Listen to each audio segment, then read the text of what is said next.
guys, how's it going? It's your favorite ex train wreck here, and today I'll be talking about some things that I wish I would have known before moving to Korea. As you guys know, I've lived here for 5 years and I've been talking about life in Korea for such a long time, and I feel like this always needs kind of like an update because each year I learn something new. And sorry if the lighting is a little bit weird. I'm filming in front of my window and the sun is currently going down, so there's gonna be some weird shadows. I'm gonna try and move with the sun so I stay in the light, but yeah, just to keep in mind. Like I said, I've lived here for a long time, so with my content in general, I want to kind of have this like place where myself and others can leave their experiences to help, like, not the next generation, but like I guess maybe the next generation of people coming over, like the newbies in Korea, because I wish I would have had someone like an older sister person telling me all these things, like warning me. And whenever I meet you guys in person, actually, like, it warms my heart whenever I have anyone being like, oh my god, your videos helped me so much. The other day I actually got a comment saying like how my videos from years ago helped her keep herself safe from like an unsafe situation, because I made a video talking about like, oh, be careful of this, be careful of that, and people actually like use my tips and are able to, you know, keep themselves out of trouble. This is why I do this video. It's like, it's easy for people to be like, oh my god, all she does is complain.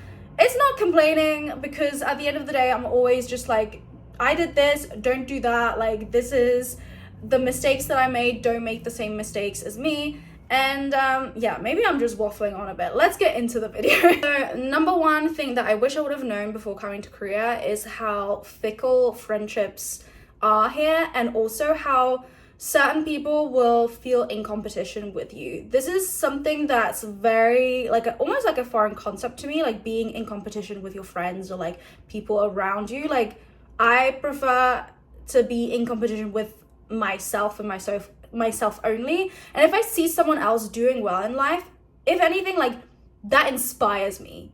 That inspires me to want to do better, to like look at them and be like, oh wow, that's how they got to where they did. Let me try and do the same, or let me try and do something similar. But unfortunately, because you are abroad, you will come across a lot of different types of people from different countries, different mindsets, different backgrounds. And because the people that you surround yourself with, especially abroad, because you don't have your friends that you grew up with, you don't have your family, you don't have like people that are really like, you know, for sure that are in your corner, you have to go out and make new friends. And sometimes you're going to find out that there's going to be some snakes in the grass. There's going to be some people that are using you. There's going to be some people that are just here for like what you are wanting to give them, if that makes sense, like a one-way friendship. There's a lot of backstabbing, there's a lot of talking behind someone's back, even though like I'm all about like gossiping, like I love to gossip, but like there's one thing to gossip and then there's another to like prey on someone's downfall. There's a saying of like, you are the reflection of like your 5 most closest friends, and even just one person being like not good for you can ruin everything else. Like, it can ruin friendships, it can ruin relationships, it can ruin like your job. And I've spoken about this a couple of times on my TikTok, but like I had someone who was like keeping me down so that they could, and I'm trying to be like very mindful with like how I say this, was very adamant that, oh, you know, you need me, like I do all of this for you type of thing. Like, they would never want me to be able to do things for myself. So like they would refuse to, for example, show me how, like when I would ask them like, hey, like how do I pay, like when I first came to Korea, right, I knew nothing, and I would be like, oh my god, like how do I pay my like utility bill, like how do I do this? Let's use that as an example. They would refuse to tell me. They'd just be like, no, it's fine, I'll do it for you.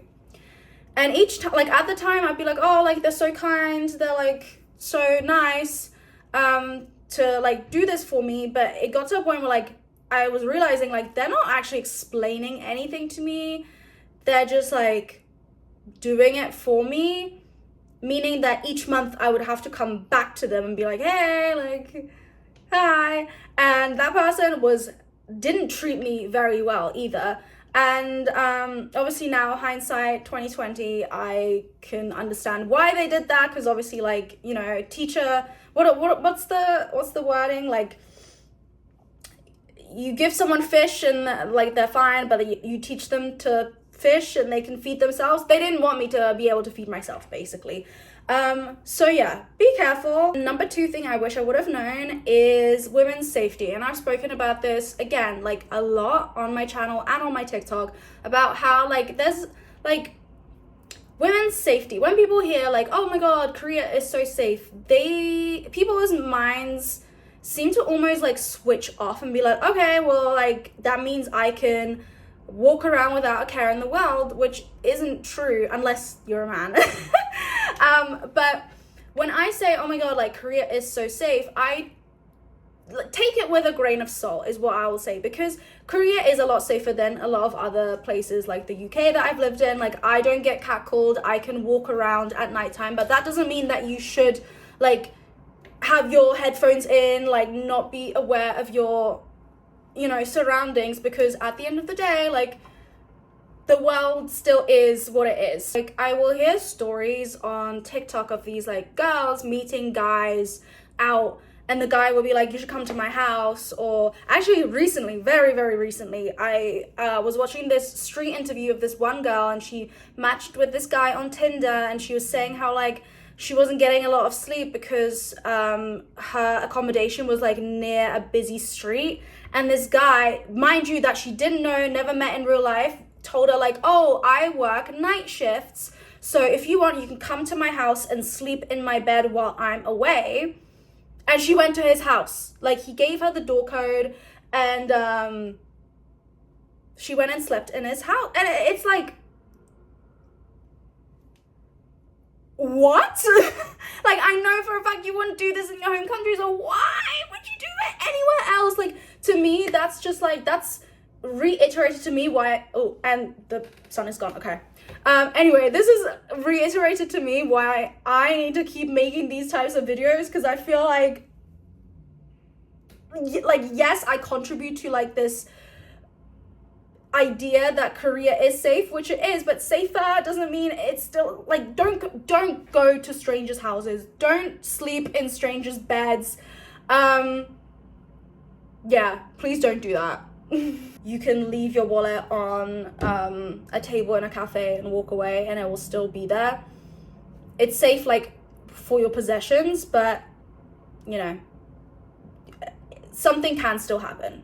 Something else that I wish I would have known is living in Korea versus working in Korea, very different things. Obviously, I work in the entertainment industry here, so my experience isn't the same as like someone who works at a English teaching job or works in a Korean office, and that can really like alter your perspective. Like, I feel like I am, because of the nature of my job, like I technically could be doing it wherever I want. Like, I don't have to be in Korea to do this, but I enjoy life in Korea, so I stay living in Korea. Working in Korea versus living in Korea, two different things, okay? And again, I do understand how I contribute to a certain stereotype, because you'll see my life, right? Like, you'll see me going to cafes, me having a good time, me hanging out with my friends, but you don't see the behind the scenes of like, okay,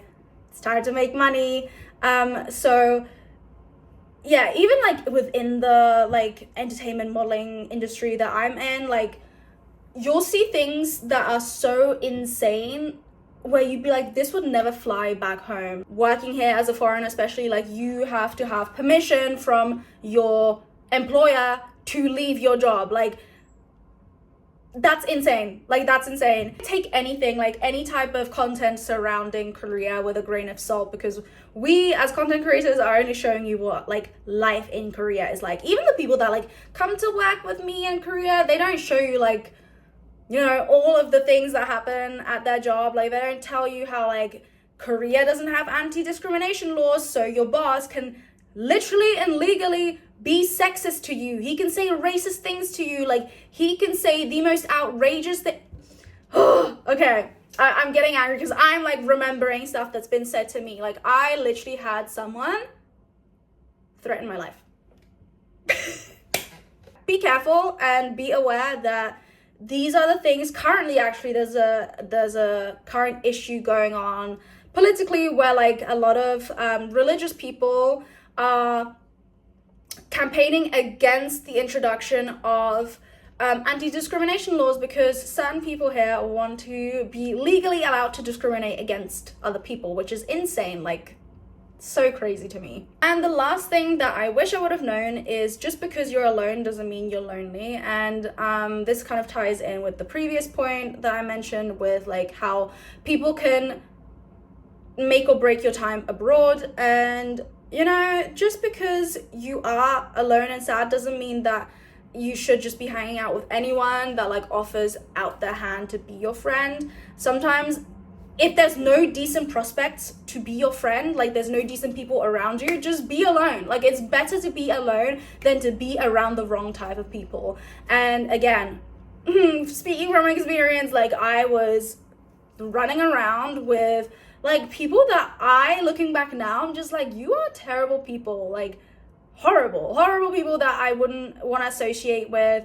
And I think I did because I was just like, well, who else am I gonna hang out with? Like, who else is gonna, like, you know, want to go out with me and spend time with me? And now, even though like I have friends, obviously, like thank God, but even now I just love and enjoy my time alone.